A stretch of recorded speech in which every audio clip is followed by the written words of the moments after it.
Assalamualaikum warahmatullahi wabarakatuh. Nama saya Nathan Abian Ainuddin. Saya akan bercerita tentang peristiwa terbelahnya bulan. Mujizat terbelahnya bulan. Peristiwa terbelahnya bulan adalah di antara mujizat Rasulullah SAW. Mujizat ini adalah jawaban atas tantangan orang-orang kafir Quraisy. Bagaimana peristiwa ini bisa terjadi? Simak kisahnya berikut ini. Mereka meminta agar bulan dibelah. Rasulullah SAW berdiri kemudian mengarahkan tangannya ke bulan. Bulan pun terbelah dua, satu bagian di atas gunung dan bagian lainnya di gunung yang lain. Penduduk Mekah meminta Rasulullah SAW agar mendatangkan mujizat. Beliau perlihatkan pada mereka terbelahnya bulan. Bulan terbelah di Mekah dalam hadis riwayat Al-Bukhari dalam kitab Fadil As-Sabah. Meskipun peristiwa besar ini terjadi dua kali, para pendusta itu berkata, Muhammad telah menyihir kalian. Orang-orang Mekah meminta Nabi Muhammad SAW untuk mendatangkan sebuah mujizat.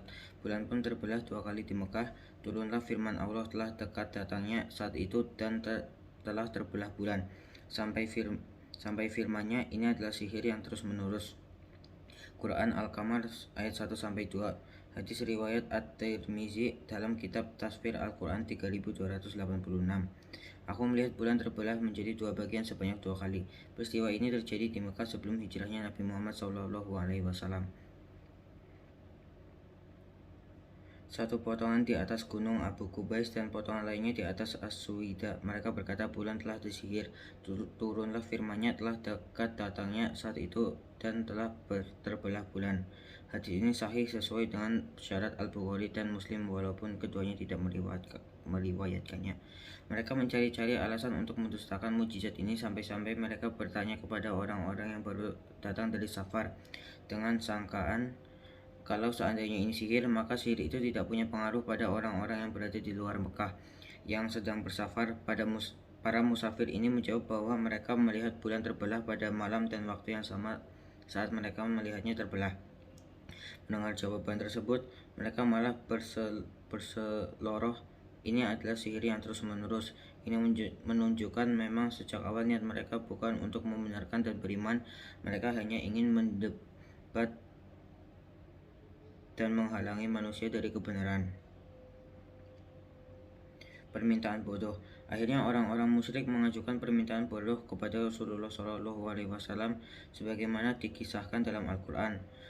Kami sekali-sekali tidak percaya kepadamu hingga kamu memancarkan mata air dan bumi untuk kami, atau kamu mempunyai sebuah kebun kurma dan anggur, lalu kamu alirkan sungai-sungai di celah kebun yang deras alirannya, atau kamu jatuhkan langit berkeping-keping atas kami, sebagaimana kamu katakan, atau kamu datangkan Allah dan malaikat-malaikat berhadapan muka dengan kami, atau kami mempunyai sebuah rumah dari emas, atau kamu naik ke langit, dan kami sekali-sekali tidak akan mempercayai kenaikanmu itu hingga kamu turunkan atas kami sebuah kitab yang kami baca.